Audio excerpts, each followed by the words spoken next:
সকলকে good morning. আর সকাল 7:10 বাজে এখন।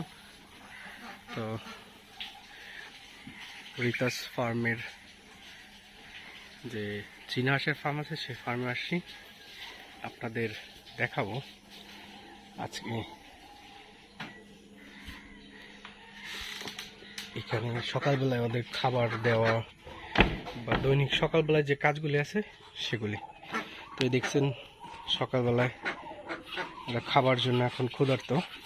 ওদের প্রত্যেক দিন 7টার সময় খাবার দেওয়া হয়, 12টার সময় কিছু ঘাস জাতীয় বা নরম সবজি জাতীয় কোনো খাবার দেওয়া হয়, এবং আবার বিকেল 4টার সময় আরেকবার খাবার দেওয়া হয়।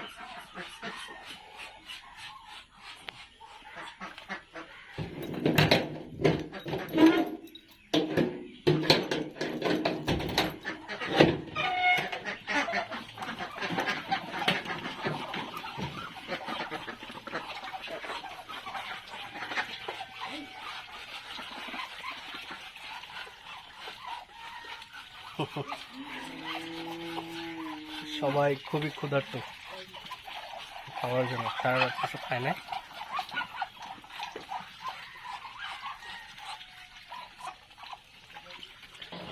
এই লাল কালার যেগুলো আছে গায়ে গলায়, এগুলো আসলে তা দেওয়ার সময় এসে গেছে। আমি কালার করে দিছি, বাজার থেকে আলতা কিনে আনছিলাম ওদের কালার করার জন্য। এখানে নতুন কিছু ডিম পারছে, নতুন ডিম।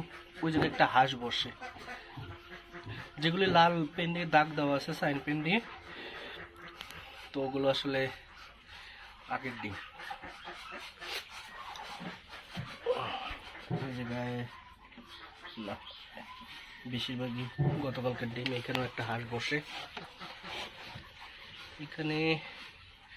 এখানেও গতকালকের ডিম। সব সাধারণত দিনের বেলা ডিম পারে, এখনো ডিম পাড়া শুরু করে নাই। এই দেখেন এখানেও ডিম পাড়তে আসছে, ও এখনো ব্রুডিংয়ে আসে নাই। এই ডিমগুলো আস্তে আস্তে যে ব্রুড যে তা দিবে, সেই ডিমগুলি কালেকশন করে সে এক করবে। এখানে হাঁসগুলি সব সুস্থ আছে, যদিও গায়ে কাদা লাগানো, কারণ এখানে বৃষ্টি হলে কাদা হয়ে যায়, যেগুলি ওরা গায়ে মেখে যায়। তো 2 দিন ধরে রোদ উঠছে, তো আজকে ওদের হাউসে গোসল করাবো। দুপুরবেলায় পানি দেবো, যাতে গোসল করে 3টার মধ্যে আবার পানি ছেড়ে দেবো, আদের গোসল করাবো। তো সকলে ভালো থাকবেন। পরবর্তী ভিডিও দেখার জন্য অনুরোধ রইল, এবং চাইলে আপনি এই ভিডিওটা শেয়ার করতে পারেন। সকলে ভালো থাকবেন, বাই।